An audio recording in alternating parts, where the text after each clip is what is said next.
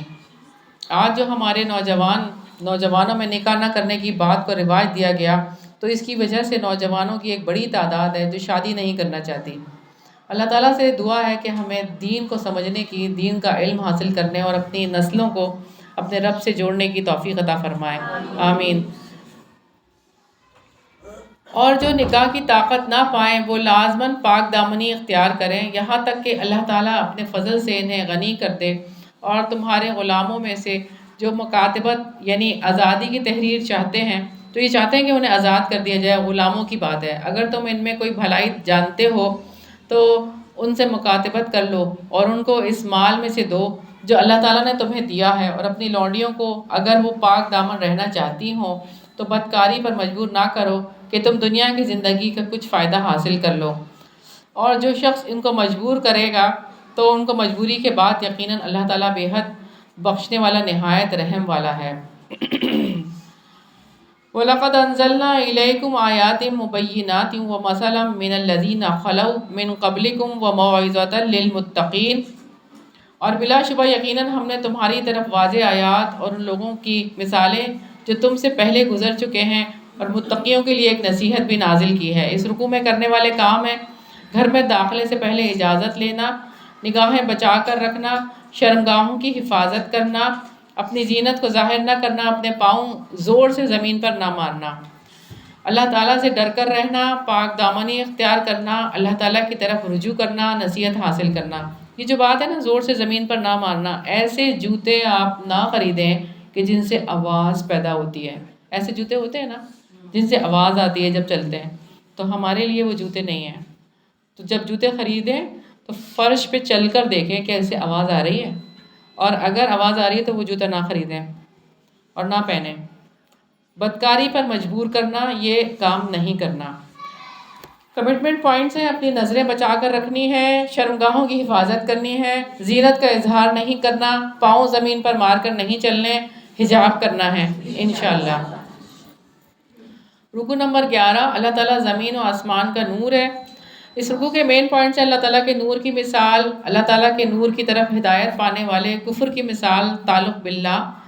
اللہ نور السماوات والارض مثل نورہ کمشکاۃ فیہا مصباح، المصباح فی زجاجہ، الزجاجۃ کأنہا کوکب دری یوقد من شجرۃ مبارکۃ زیتونۃ لا شرقیۃ ولا غربیہ یکاد زیتها یضیء ولو لم تمسسہ نار، نور علی نور یہدی اللہ لنورہ من یشاء ویضرب اللہ الامثال للناس واللہ بکل شیء علیم۔ اللہ تعالیٰ آسمان اور زمین کا نور ہے، اس کے نور کی مثال ایک طاق کی سی ہے جس میں ایک چراغ ہے، چراغ ایک فانوس میں ہے، وہ فانوس ایسا ہے جیسے موتی کی طرح چمکتا ہوا تارا۔ وہ چراغ زیتون کے ایک مبارک درخت کے تیل سے روشن کیا جاتا ہے جو نہ شرقی ہے نہ غربی، قریب ہے کہ اس کا تیل خود ہی روشن ہو جائے اگرچہ اسے آگ نے چھوا بھی نہ ہو۔ نور پر نور ہے، اللہ تعالیٰ اپنے نور کی طرف جس کو چاہتا ہے ہدایت دیتا ہے، اور اللہ تعالیٰ لوگوں کے لیے مثالیں بیان کرتا ہے، اور اللہ تعالیٰ ہر چیز کو خوب جاننے والا ہے۔ اللہ تعالیٰ کے نور کی مثال ہے، طاق میں چراغ ہے، انسان میں ایمان اس کی مثال ہے، یعنی طاق میں چراغ کا مطلب ہمارے اندر ایمان، چراغ فانوس میں یعنی ایمان دل میں، اور فانوس ایسے جیسے موتی کی طرح چمکتا ہوا تارا، یعنی دل چمک رہا ہے، روشن ہو رہا ہے ایمان کی وجہ سے۔ چراغ زیتون کے مبارک درخت یعنی قرآن سے روشن کیا جاتا ہو، جو نہ شرقی ہو نہ غربی، جس کا تیل خود بخود بھڑک اٹھے، خواہ آگ اس کو نہ لگے، روشنی پر روشنی بڑھنے کے تمام اسباب جمع ہو گئے۔ تو مثل نوری ہی، وہ نور جس کی طرف اللہ تعالیٰ رہنمائی کرتا ہے، وہ ایمان والوں کے دلوں میں ایمان، اسلام اور قرآن کا نور ہے۔ اور نور کی مثال کے حوالے سے ہم دیکھتے ہیں کہ انسان کی محدود سمجھ کے لیے غیر محدود ذات کے تصور کو قریب لانے کے لیے دی گئی ہے۔ اللہ تعالیٰ زمین اور آسمان کا نور ہے، یعنی اللہ تعالیٰ کی وجہ سے زمین اور آسمان روشن ہے۔ سیدنا ابن عباس رضی اللہ عنہما فرماتے ہیں، اللہ تعالیٰ ہادی ہے، آسمان والوں اور زمین والوں کا، وہی ان دونوں میں سورج، چاند اور ستاروں کی تدبیر کرتا ہے۔ کمشکاتن ایک طاق کی سی ہے، طاق سے مراد بندہ مومن ہے، جس کی وجہ سے اللہ تعالیٰ کی روشنی جہان میں پھیلتی ہے۔ آپ اپنی مثال کو سامنے رکھیں کہ اگر دل کے اندر اللہ تعالیٰ کا نور ہوگا تو آپ کی زبان سے بھی اس کا اظہار ہوگا، اور آپ کے عمل سے بھی دوسرے لوگوں تک یہ روشنی پہنچے گی۔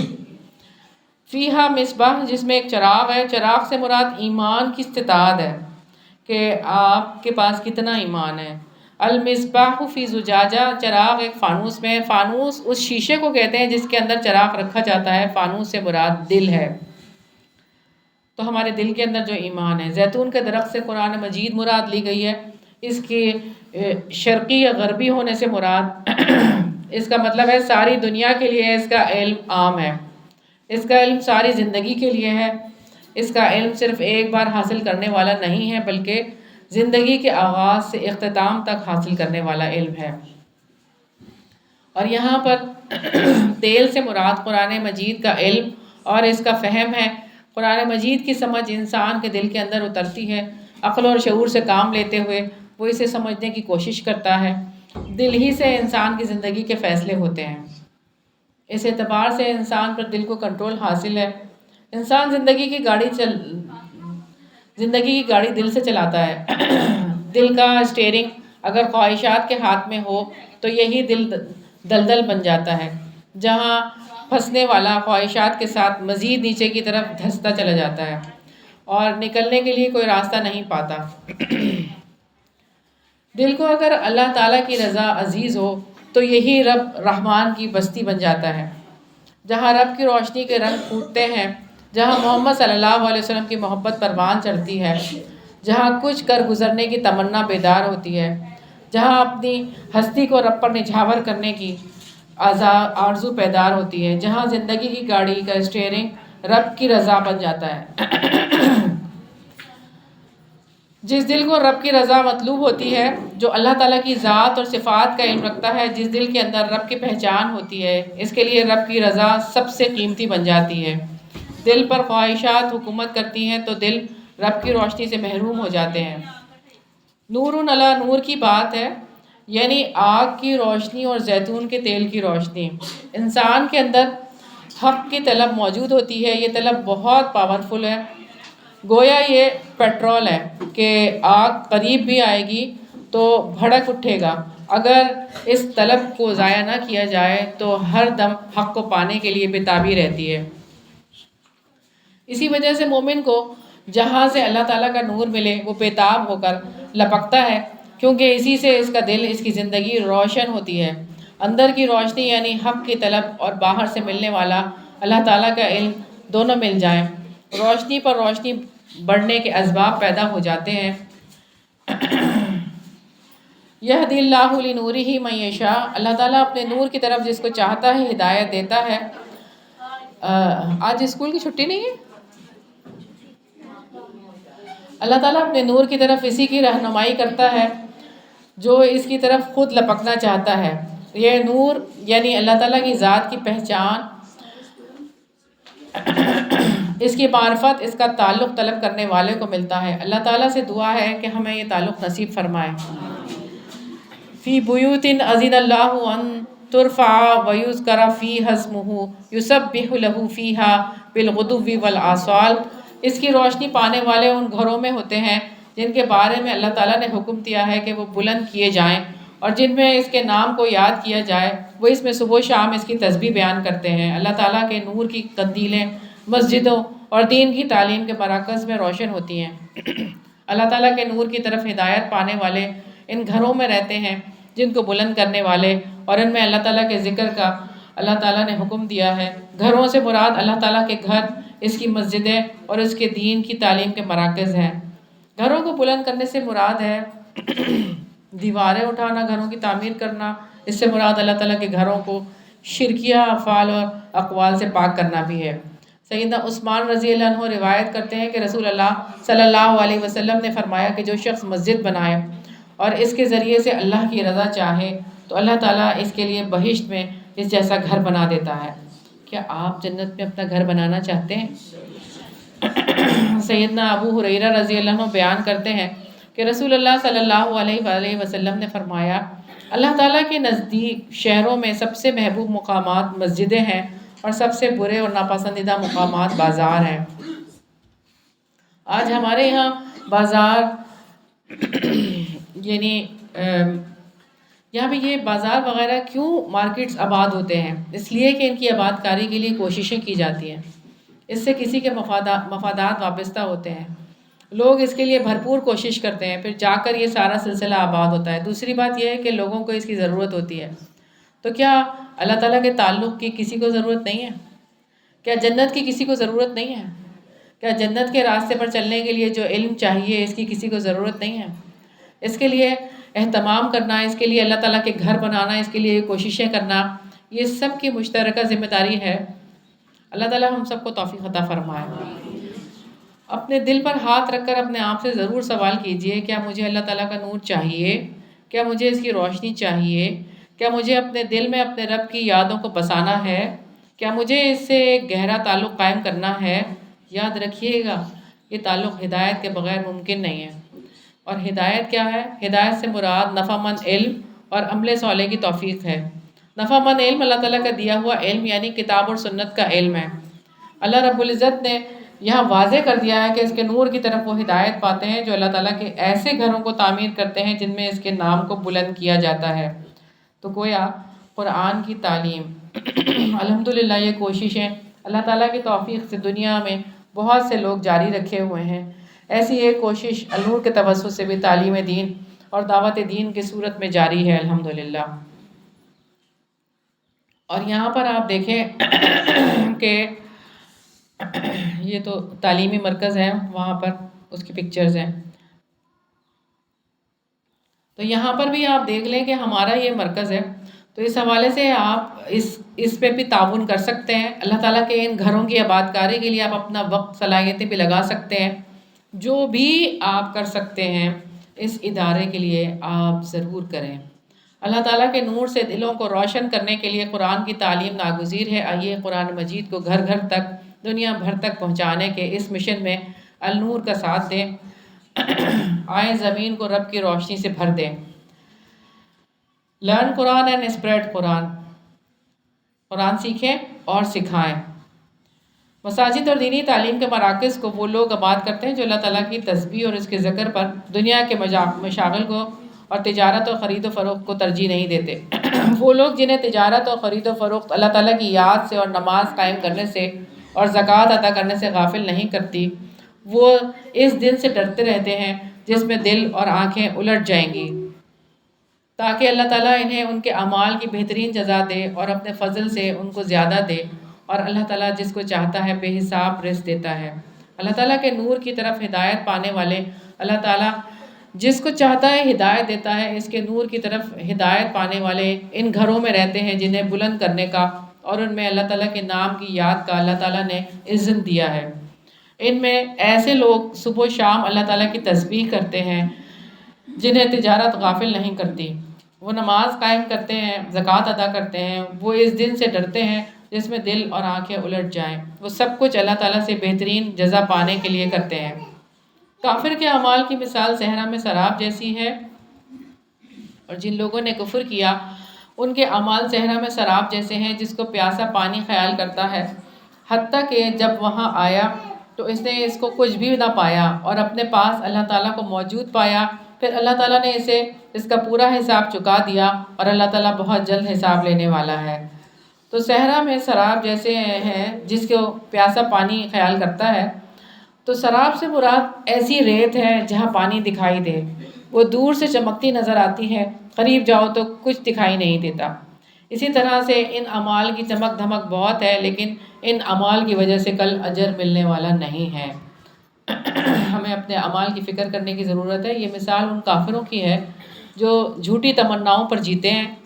یہ مثال خود ساختہ دین کے بارے میں خوش گمانیوں میں مبتلا لوگوں کی بھی ہے، جن کا جھوٹا طلسم موجود موت کے بعد ٹوٹ جاتا ہے۔ کفر کی مثال جیسے گہرے سمندر میں تاریکیاں یا جیسے انتہائی گہرے سمندر میں تاریکیاں ہوں جسے ایک موج ڈھانپتی ہے، اس کے اوپر ایک اور موج ہے، اس کے اوپر ایک بادل ہے، اوپر تلے کئی اندھیرے ہیں۔ جب آدمی اپنا ہاتھ نکالے تو اسے قریب نہ دیکھ پائے، اور جس کو اللہ تعالیٰ ہی نور نہ دے اس کے لیے کوئی نور نہیں۔ تو اللہ تعالیٰ نے اس آیت کے آخر میں فرمایا کہ ان ظلمتوں کو دور کرنے کا علاج واحد اللہ کا دین، اس کا قرآن اور اس کے نبی صلی اللہ علیہ وسلم کی اتباع ہے۔ جسے یہ نور حاصل نہیں ہوگا اس کی تاریکی ہرگز دور نہیں ہوگی۔ تو اس کے دین کو حاصل کرنا کتنا زیادہ ضروری ہے۔ اس رکوع میں کرنے والے کام ہے ہدایت حاصل کرنا، ایسے گھروں میں جانا جہاں اللہ تعالیٰ کے نور کی روشنی دی جاتی ہے، وہ اللہ تعالیٰ کی تسبیح کرنا، اللہ تعالیٰ کی یاد، نماز اور زکوٰۃ کی ادائیگی سے غافل نہ ہونا۔ جو کام نہیں کرنے کفر کرنا، یہ نہیں کرنا۔ اور کمٹمنٹ پوائنٹس ہے اللہ تعالیٰ کے نور کو حاصل کرنے کے لیے قرآن پاک سے مضبوط تعلق قائم کرنا، مرکز سے سیکھنا ہے، عمل کرنا ہے، سکھانا ہے، اس کے نظام کے قیام کے لیے کوششیں کرنی ہیں انشاءاللہ تعالیٰ۔ رکوع نمبر 12 ایمان اور نور کے مناظر۔ اس رکوع کے مین پوائنٹ سے تسبیح جاری ہے، دلائل نور، ایمان سے منہ موڑنے والے، تعلق باللہ۔ کیا آپ نے نہیں دیکھا کہ یقیناً اللہ تعالیٰ کی تسبیح بیان کرتا ہے جو آسمانوں اور زمین میں ہیں، اور پرندے بھی جو پر پھیلائے ہوئے ہیں، ہر ایک نے یقیناً اپنی نماز اور اپنی تسبیح کو جان لیا ہے، اور اللہ تعالیٰ خوب جاننے والا ہے جو کچھ بھی وہ کرتے ہیں۔ وَلِلَّهِ مُلْكُ السَّمَاوَاتِ وَالْأَرْضِ وَإِلَى اللَّهِ الْمَصِيرُ، اور آسمانوں اور زمین میں اللہ تعالیٰ ہی کی بادشاہت ہے اور اسی کی طرف سب کو لوٹ کر جانا ہے۔ اللہ تعالیٰ نے آگے بارش کے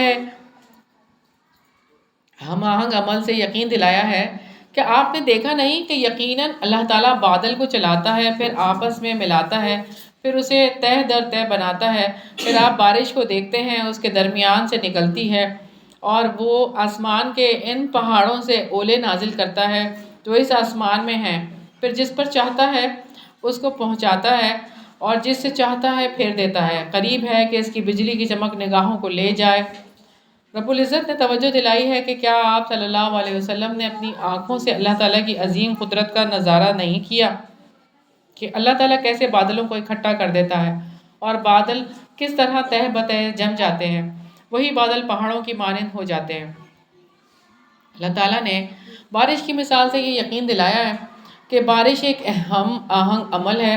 اجتماعی عمل کے نتیجے میں بارش وجود میں آتی ہے۔ زمین سے لے کر آسمان تک ایک عظیم عمل جاری ہوتا ہے، پھر بارش برستی ہے۔ انسان کو توجہ دلائی جا رہی ہے کہ اگر سورج کو فقط اپنی فکر لاحق رہے، سمندر فقط صرف اپنی فکر کریں اور فضائیں، ہوائیں صرف اپنی فکر میں مصروف رہیں، تو ظاہر ہے کہ بارش کا عمل وجود میں نہیں آ سکتا۔ دن اور رات کے بدلنے میں یقیناً عبرت ہے، اور اللہ تعالیٰ ہی رات اور دن کو پلٹتا ہے۔ بلا شبہ آنکھوں والوں کے لیے اس میں یقیناً عبرت ہے۔ اور اللہ تعالیٰ نے ہر جانور کو پانی سے پیدا کیا ہے، پھر ان میں سے کوئی پیٹ کے بل چلتا ہے اور ان میں سے کوئی 2 پاؤں پر چلتا ہے، اور ان میں سے کوئی 4 پاؤں پر چلتا ہے۔ اللہ تعالیٰ جو چاہتا ہے پیدا کرتا ہے، یقیناً اللہ تعالیٰ ہر چیز پر پوری قدرت رکھنے والا ہے۔ اللہ تعالیٰ نے واضح آیات نازل کر دی ہیں۔ لقد انزلنا آیات مبینات، بلا شبہ یقیناً ہم نے واضح آیات نازل کر دی ہیں، اور اللہ تعالیٰ جسے چاہتا ہے سیدھی راہ کی طرف ہدایت دیتا ہے۔ وَيَقُولُونَ آمَنَّا بِاللَّهِ وَبِالرَّسُولِ، اور وہ کہتے ہیں کہ ہم اللہ تعالیٰ اور رسول پر ایمان لائے اور ہم نے اطاعت کی۔ پھر اس کے بعد ان میں سے ایک گروہ پھر جاتا ہے، اور یہ لوگ ہرگز ایمان لانے والے نہیں۔ وہ ایسے ایمان والے تھے جن کے طرز عمل میں اسلام کے آثار نظر نہیں آتے تھے۔ اسلام اگر طرز عمل میں نظر نہیں آتا تو یہ اس بات کی علامت ہے کہ اللہ تعالیٰ اور اس کے رسول صلی اللہ علیہ وسلم پر ایمان دل میں نہیں بیٹھتا۔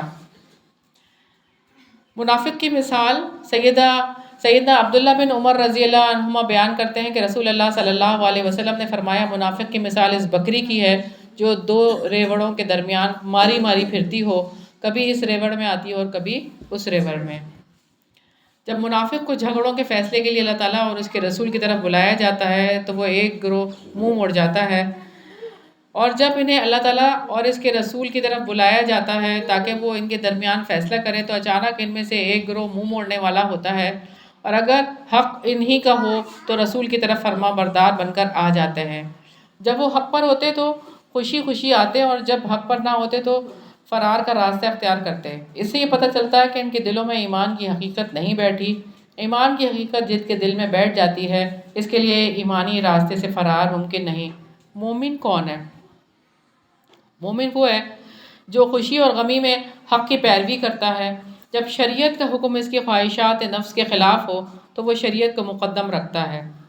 کیا ان کے دلوں میں بیماری ہے، یا وہ شک میں پڑے ہوئے ہیں، یا وہ ڈرتے ہیں کہ اللہ تعالیٰ اور اس کا رسول ان پر ظلم کرے گا؟ بلکہ یہی لوگ ظالم ہیں۔ معاشرے کا پریشر لوگوں کو ڈراتا ہے۔ لوگ سوچتے ہیں کہ اگر ہم بدل گئے تو معاشرے کے لوگ ہمیں کیسے قبول کریں گے، ہم ان لوگوں کے درمیان کیسے رہ سکیں گے۔ کہ پہلا خیال ہم دیکھیں، خواتین کے دل میں حجاب کے بارے میں نہیں آتا کہ ہمارے شوہر کیا کہیں گے، بھائی کیا کہیں گے، گھر والے کیا کہیں گے، دوست کیا کہیں گے، لوگوں کے درمیان ہم کیسے رہیں گے۔ تو اپنے آپ کو کیا میسج دینا ہے؟ اللہ کے حکم کے سامنے سر تسلیم خم کرنا ہے۔ کرنے والے کام ہے اللہ تعالیٰ کی نشانیوں سے سبق لینا، اللہ تعالیٰ کی صفات پر غور و فکر کرنا، اور جو کام نہیں کرنے، شک میں ہونا، ظلم کرنا، ایمان نہ لانا، ایمان لا کر پھر جانا۔ اس رکوع میں ہم دیکھیں تو کمٹمنٹ پوائنٹس ہیں۔ دنیا میں اپنی تسبیح، اللہ تعالیٰ کے کام کا طریقہ کار جاننا ہے، اللہ تعالیٰ کی تسبیح کرنی ہے انشاءاللہ تعالیٰ۔ رکوع نمبر 13 ہے، منافقوں اور کافروں کے مقابلے میں دین غالب آئے گا۔ اس رکوع کے مین پوائنٹس ہیں، منافقین کے دلوں میں رسول اللہ صلی اللہ علیہ وسلم کا احترام نہیں۔ میرا خیال ہے آپ لوگ ایک دفعہ اللہ اکبر کہہ کے کھڑے ہوں تاکہ آپ کی تھوڑا سا فریش ہو جائیں۔ اللہ اکبر، سارے کھڑے ہو جائیں اور سبحان اللہ کہہ کے بیٹھ جائیں۔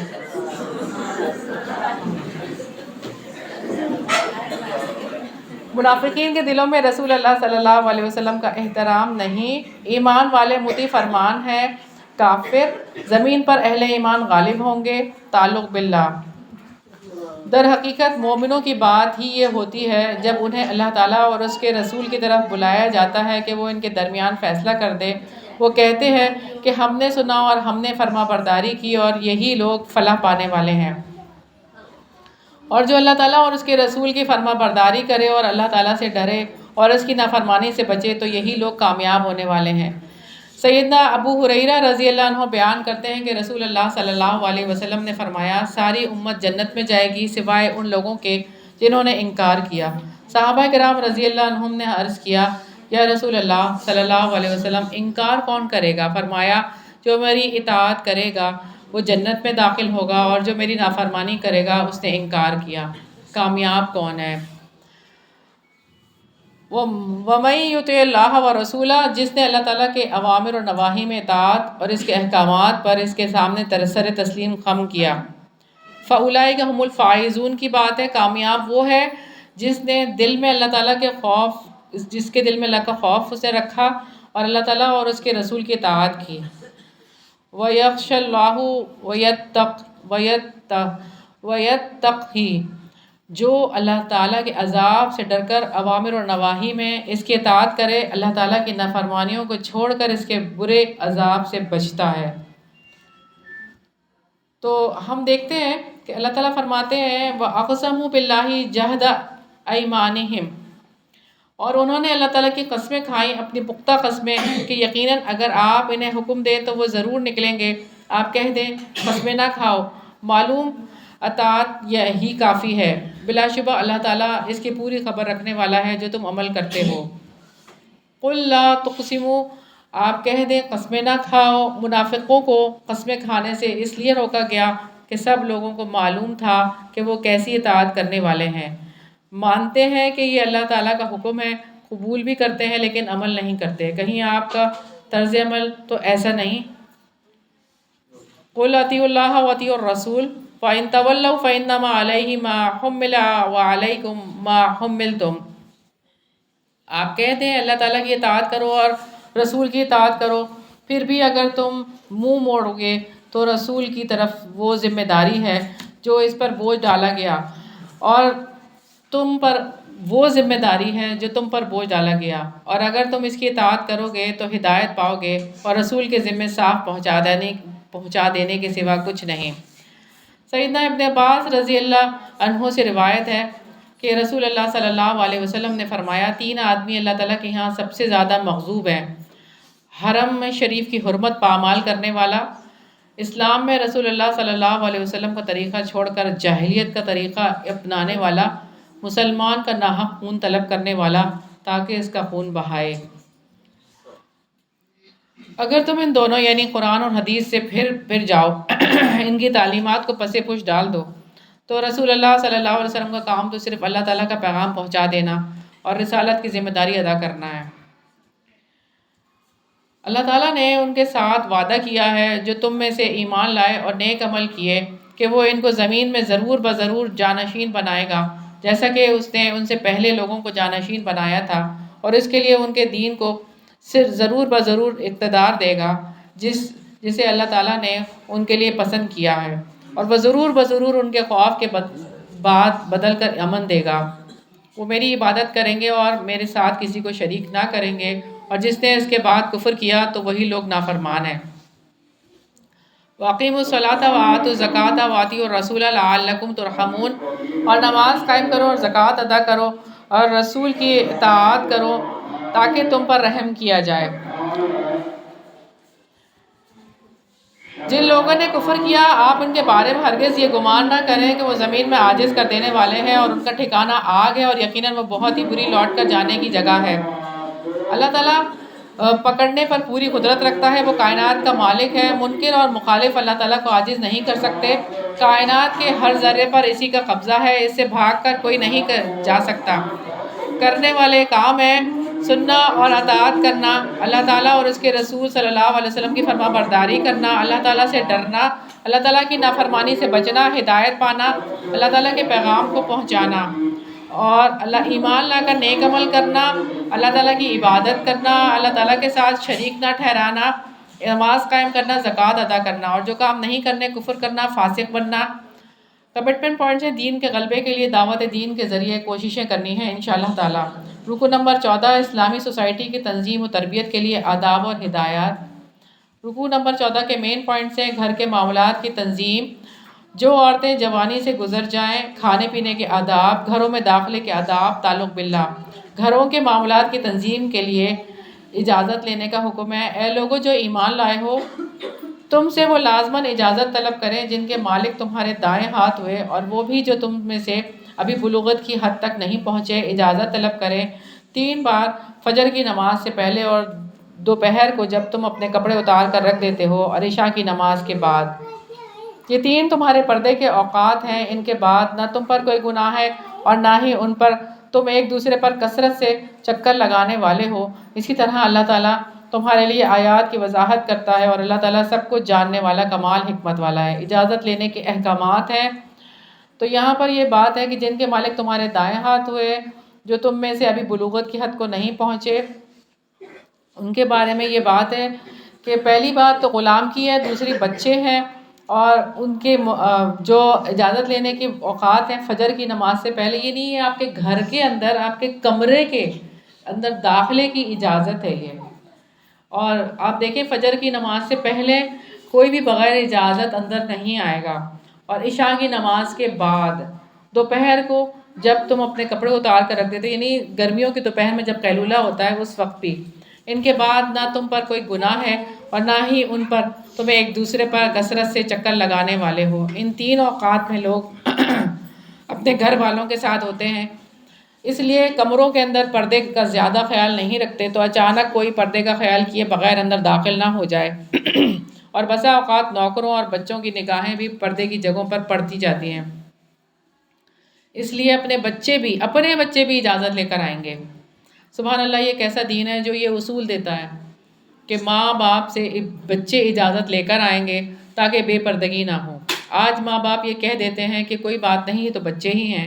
یہ دین ہمیں بتاتا ہے کہ ہر ایک کا اپنا اپنا مقام ہے، اور جب تمہارے بچے بلوغت کو پہنچ جائیں تو وہ لازماً اجازت طلب کریں، جیسا ان سے پہلے کے لوگ اجازت طلب کرتے تھے۔ اس طرح اللہ تعالیٰ اپنی آیات تمہارے لیے کھول کر بیان کرتا ہے، اور اللہ تعالیٰ خوب جاننے والا، کمال حکمت والا ہے۔ اور جب بڑے ہو جائیں گے تو ہر وقت اجازت مانگیں گے۔ یہ تین اوقات تو ان کے لیے تھے جو غلام ہیں اور جو بچے ہیں، اور جو بلوغت کی عمر کو پہنچے، جو جوان ہو جائیں، وہ تو ہر وقت اجازت مانگ کے ہی اپنے والدین کے کمرے میں جائیں گے، بغیر اجازت کے تو کبھی جائیں گے ہی نہیں۔ اور بیٹھ رہنے والی عورتیں جو نکاح کی امید نہیں رکھتی، سو ان پر کوئی گناہ نہیں کہ وہ اپنے کپڑے اتار کر رکھ دیں جبکہ وہ زینت ظاہر کرنے والی نہ ہوں، اور یہ کہ وہ اس سے بھی بچیں تو ان کے لیے بہتر ہے، اور اللہ تعالیٰ سب کچھ سننے والا، سب کچھ جاننے والا ہے۔ اب بزرگ خواتین کے لیے احکامات ہیں، اور بیٹھ رہنے والی عورتیں جو نکاح کی امید نہیں رکھتی، جن کو بڑھاپے کی وجہ سے حیض آنا بند ہو جائے، سو ان پر کوئی گناہ نہیں کہ وہ اپنے کپڑے اتار کر رکھ دیں۔ اس سے مراد شلوار قمیض کے اوپر کی جو بڑی چادر ہے، جو آپ بڑی چادر اوڑھتے ہیں، اس کی بات ہے، جبکہ وہ زینت ظاہر کرنے والی نہ ہو۔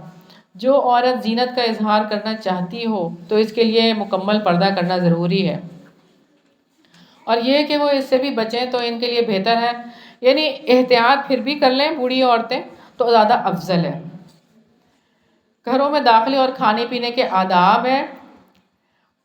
اندھے پر کوئی تنگی نہیں، اور لنگڑے پر کوئی تنگی نہیں، اور بیمار پر کوئی تنگی نہیں، اور نہ ہی تمہارے اپنے اوپر ہے کہ تم اپنے گھروں سے کھاؤ، یا اپنے باپ دادا کے گھروں سے، یا اپنی ماؤں کے گھروں سے، یا اپنے بھائیوں کے گھروں سے، یا اپنی خالاؤں کے گھروں سے، یا اس گھر سے جس کی چابیوں کے تم مالک بنے، یا اپنے دوست کے گھروں سے کھاؤ۔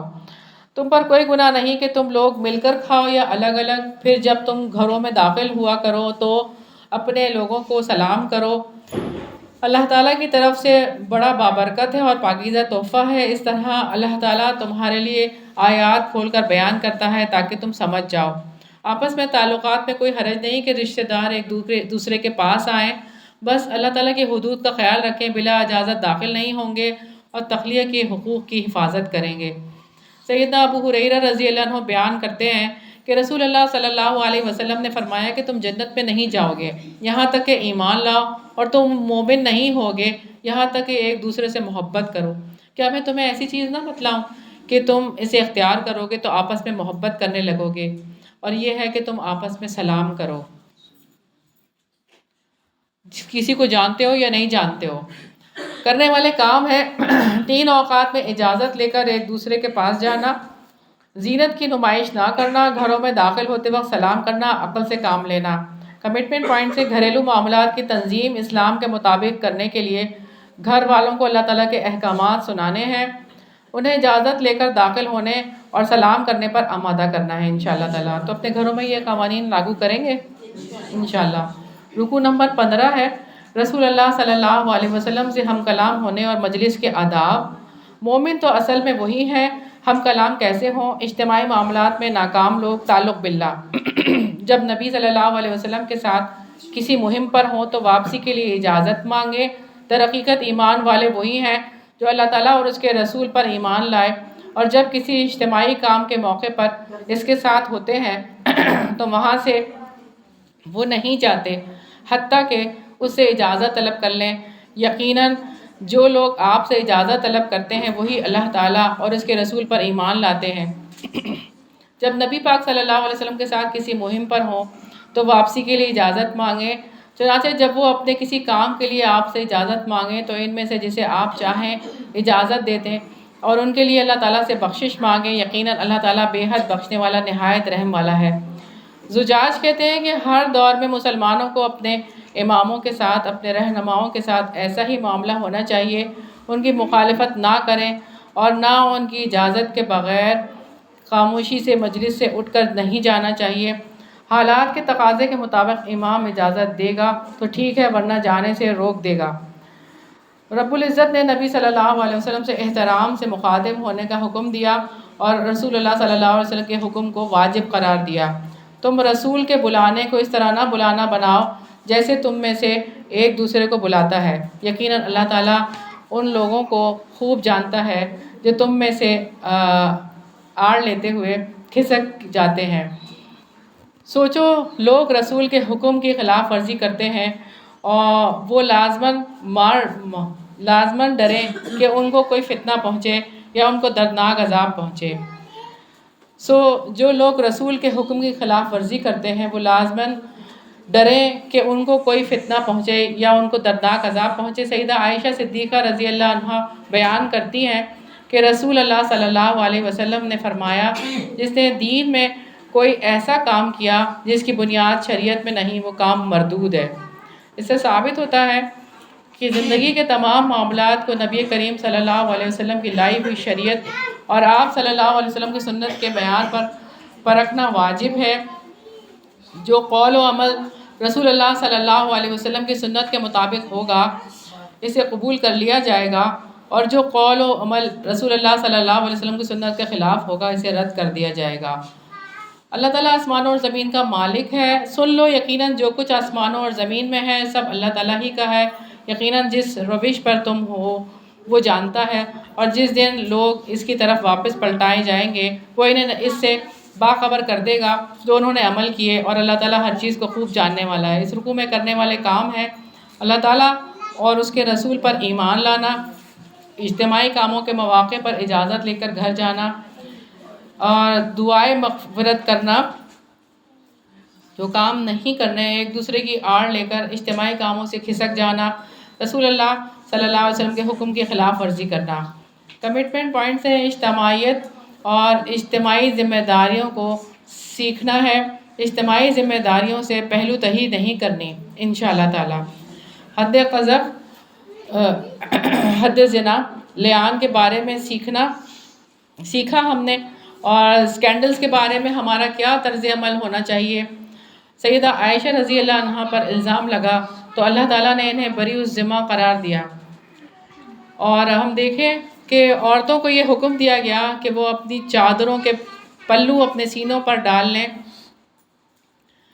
مردوں اور عورتوں کو نگاہیں نیچی رکھنے کا حکم دیا۔ اسلام کے ان اقدامات کو دیکھا جو سوسائٹی کو فحاشی سے بچانے کے لیے کیے گئے، تو آپ مجھے بتائیں کہ ہم سب نے مل کر کیا کرنا ہے؟ کیا ان ساری باتوں کو اپنے فیملی میں، اپنے گھر میں رواج دیں گے؟ انشاءاللہ۔ اللہ تعالیٰ آسمان اور زمین کا نور ہے، ہم نے یہ سیکھا، اور اس کے نور کی طرف روشنی پانے والے ان گھروں میں ہوتے ہیں جنہیں تعمیر کرنے کا اور جن میں اللہ تعالیٰ کے نام کے ذکر کو بلند کرنے کا اللہ تعالیٰ نے حکم دیا ہے۔ ایمان والوں کی سرگرمیاں یہی ہیں کہ وہ اللہ رب العزت کے ساتھ جڑ جاتے ہیں، ایسے کاموں میں مصروف ہو جاتے ہیں جن کاموں کا اللہ تعالیٰ نے حکم دیا۔ تو اس جگہ کو آباد کریں گے۔ جو لوگ آتے ہیں وہ تو آتے ہیں، اور جو نہیں آتے وہ بھی آئیں گے۔ ارادہ کرتے ہیں، ارادہ تو کر لیں، نیت کر لیں۔ نیت کریں گے تو ایک نیکی لکھ دی جائے گی، فوراً لکھ دی جائے گی۔ تو کیا ہم نیکیاں نہیں کمائیں گے؟ انشاءاللہ۔ اللہ تعالیٰ سے دعا ہے کہ ہمیں اس صورت کا پختہ علم عطا فرمائے، اس پر ایمان لانے، اس کے ہر حکم پر عمل کرنے اور اسے دوسروں تک پہنچاتے رہنے کی توفیق عطا فرمائے۔ تو اس کو تفصیل سے اگر آپ نے پڑھنا ہے، یہ تو ہم نے مختصر اس کا تعارف، یعنی آپ کو مختصراً اس کو پڑھایا تھا۔ اس کی تفصیل سے سیکھنے کے لیے آپ اس تفسیر کا مطالعہ کر سکتے ہیں. اس کی PDF بھی ہے alnoorpk.com پہ ای لائبریری ہے ہماری، تو وہاں سے آپ لوگ اس کو جو ہے وہ دیکھ سکتے ہیں اور لے سکتے ہیں. نیٹ پہ جا کے آپ سرچ کریں گے تو آپ کو یہ سارا PDF مٹیریل وہاں پہ مل جائے گا. کتاب خرید بھی سکتے ہیں اور مختلف لیکچرز بھی جو ہے وہ آپ یہاں سے سن سکتے ہیں استاذہ کے. ٹھیک ہے، تو آج ہم نے جو سورت پڑھی ہے تو اس حوالے سے آپ لوگ اپنے اپنے کچھ کمٹمنٹ کر لیں، ارادے کر لیں. اللہ تعالیٰ سے ہی کرنے ہیں ارادے، تو اللہ تعالیٰ سے ہی ہم نے اجر کی امید رکھنی ہے انشاءاللہ تعالیٰ جو بھی کام کرنا ہے. دعا کر لیتے ہیں. اللہم صلی علی محمد وعلی آل محمد کما صلیت علی ابراہیم وعلی آل ابراہیم انک حمید مجید. اللہم بارک علی محمد وعلی آل محمد کما بارکت علی ابراہیم وعلی آل ابراہیم انک حمید مجید. ربنا آتنا فی الدنیا حسنۃ وفی الآخرۃ حسنۃ وقنا عذاب النار. ربنا ظلمنا انفسنا وإن لم تغفر لنا وترحمنا لنكونن من الخاسرین. ربنا لا تزغ قلوبنا بعد إذ هديتنا وهب لنا من لدنك الرحمة إنك أنت الوهاب. يا حي يا قيوم برحمتك نستغيث. يا حي يا قيوم برحمتك نستغيث. يا حي يا قيوم برحمتك نستغيث. یا الہی، یا پاک پروردگار، یا رب العزت، یا رب ذوالجلال والاکرام، ہم گناہ گار ہیں، خطا کار ہیں، ہمارے سارے گناہوں سے درگزر فرمائیے. یا الہی، ہمیں پاک دامن زندگی گزارنے کی توفیق عطا فرمائیے. یا الہی، ہماری سوچ کو پاک کر دیں، ہمارے دل کو پاک کر دیں. یا الہی، ہمارے ہر عمل کو پاک صاف کر دیں. یا الہی، یا پاک پروردگار، کہیں بھی ایک ذرہ بھی شائبہ نہ ہو گندگی کا.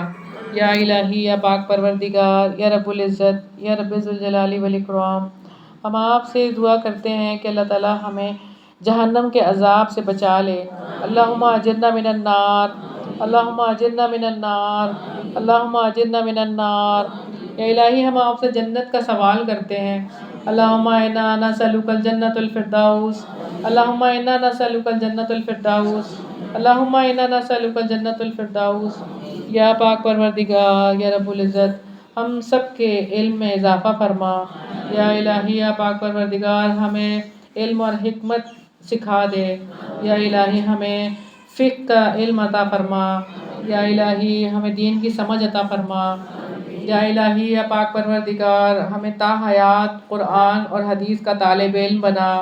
یا الہی، ہمیں جب تک زندہ رکھنا، ایمان کی سلامتی کے ساتھ زندہ رکھنا، موت دینا تو کلمے کی موت نصیب فرمانا. یا الہی، جنت سے ریشم کا کفن فرشتے لے کر آئیں، سلام علیکم کہیں. یا پاک پروردگار، ہمیں قبر کے عذاب سے بچا لینا. یا الہی، یا پاک پروردگار، جو ہمارے بہت ہی پیارے آپ کے پاس آ گئے ہیں ان کی مغفرت فرمانا، ان کو جنت میں اعلیٰ مقام عطا فرمانا. یا الہی، ان کو قبر کے عذاب سے بچا لینا. یا الہی، یا پاک پروردگار، یا رب العزت، گاؤں میں جتنے بھی فوتگیاں ہوئی ہیں الہی رمضان میں، الہی ان سب کی بخشش کا سامان کر دینا. یا پاک پروردگار، اور جہاں جہاں بھی یا الہی مسلمان چلے گئے ہیں اس دنیا سے، الہی ان سب کو بخش دیجیے. یا الہی، یا پاک پروردگار، جو جہاں مصیبت میں، پریشانی میں، تکلیف میں ہیں الہی ان سب کی مصیبتوں، پریشانیوں اور تکالیف کو دور کر دے، اپنی رحمت خاص کر دے. یا الہی، یہاں پر جتنے بھی حاضرین ہیں ان کے دلوں میں جو بھی دعائیں ہیں الہی میں نہیں جانتی، آپ جانتے ہیں، ان سب کی دعاؤں کو قبول فرما لے. یا الہی، ان سب پر اپنی رحمتیں اور برکتیں نازل فرما، ان سب پر، ان کے گھر والوں پر اپنی رحمتیں اور برکتیں نازل فرما. یا پاک پروردگار، ان سب کو اپنے دین کے کام کے لیے چن لے، ان سب کو ہمیشہ ہمیشہ قرآن اور سنت کے ساتھ جوڑ کر رکھنا. یا الہی، یا پاک پروردگار، یا رب العزت، یا رب ذوالجلال والاکرام، ہم آپ سے دعا کرتے ہیں کہ ہمیں اپنے والدین کے لیے بہترین صدقہ جاریہ بنا دیں. یا الہی، ہماری اولادوں کو ہمارے لیے بہترین صدقہ جاریہ بنا دیں. یا پاک پروردگار، یا رب العزت، جس نے بھی دعا کے لیے کہا ہے الہی ان سب کی دعاؤں کو قبول فرما لے. یا الہی، جو بھی جہاں پر بھی دین کا کام کر رہا ہے یا پاک پروردگار ان کی ساری کوششوں کاوشوں کو قبول فرما لے. یا پاک پروردگار، یا رب العزت، یا رب ذوالجلال والاکرام۔ اس جگہ کے لیے خصوصی دعا الہی، یہاں پر جو بھی کام کیے جا رہے ہیں اور آئندہ ہونے والے ہیں الہی ان میں برکت نازل فرما یا الہی، یا پاک پروردگار، یا رب العزت، یا رب ذوالجلال والاکرام، مزید یہاں پر بہترین سکھانے والے اور سیکھنے والے آ جائیں یا پاک پروردگار توفیق عطا فرمائیں یا پاک پروردگار کہ اس جگہ کو اللہ تعالیٰ اپنے پاس قبول کر لیں یا الہی، یا پاک پروردگار سارے انتظامات کرنے والوں کے لیے دعا ہے یا پاک پروردگار خصوصی دعا ہے ان سب کے لیے جو یہاں پہ انتظامات کرتے ہیں یا الہی ان پر اپنی رحمتیں اور برکتیں نازل فرما یا پاک پروردگار سب کی زندگیوں کو قبول فرما لے اپنے راستے میں یا پاک پروردگار، یا رب العزت، یا رب ذوالجلال والاکرام نوجوان بچے اور بچیوں کے لیے دعا ہے یا الہی ان کے نیک صالح جوڑے بنا دے، جلد از جلد ان کی شادیاں کروا دے یا الہی، نکاح کو آسان کر دے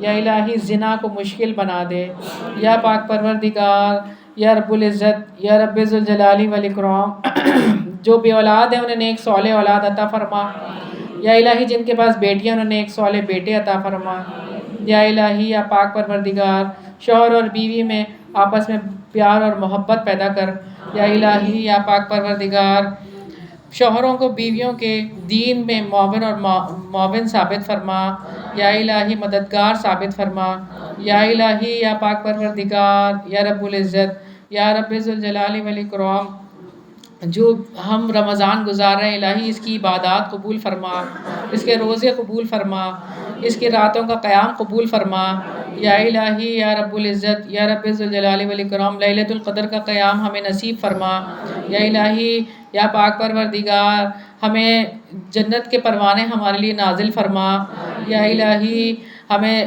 رمضان میں عمرہ کرنے کی توفیق عطا فرما یا الہی، ہم سب کو بار بار حج اور عمرہ کرنے کی توفیق عطا فرما یا الہی، یا پاک پروردگار جہاں دنیا میں کہیں مسلمانوں پر ظلم اور زیادتی ہو رہی ہے یا الہی ان کو ان ساری ظلم اور زیادتیوں سے بچا لے، فلسطین کے لیے، یمن کے لیے، شام کے لیے، کشمیر کے لیے، برما کے لیے اور جہاں جہاں بھی جو مظالم ہو رہے ہیں الہی ان سب پر اپنی رحمت کر دے یا الہی، ان سب کو ظالموں سے نجات دلا دے، ظالموں کو نیست و نابود کر دے یا الہی، صہیونی قوتوں کو فلسطین سے نکال باہر کر یا الہی، یا پاک پروردگار مسجد اقصی کو آزاد کر دے یا الہی، اس میں نماز پڑھنے کی ہمیں بھی توفیق عطا فرمانا یا رب العزت، یا رب ذوالجلال والاکرام ہمیں ہمیشہ ہمیشہ اپنا فرما بردار بنا کے رکھنا یا الہی، ہمیں نافرمانیوں سے بچا کے رکھنا یا الہی، ہمارے دلوں کو نفرت، کدورت، حسد اور ان ساری بیماریوں سے بچا کر رکھنا،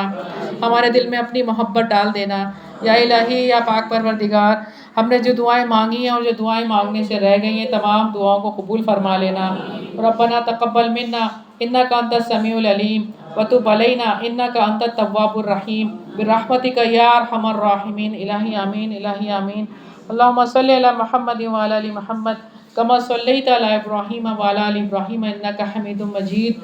اللہم بارک علی محمد وعلی آل محمد کما بارکت علی ابراہیم وعلی آل ابراہیم انک حمید مجید۔ سبحانک اللہم بحمدک نشہد ان لا الہ الا انت نستغفرک ونتوب الیک۔ السلام علیکم ورحمۃ اللہ وبرکاتہ۔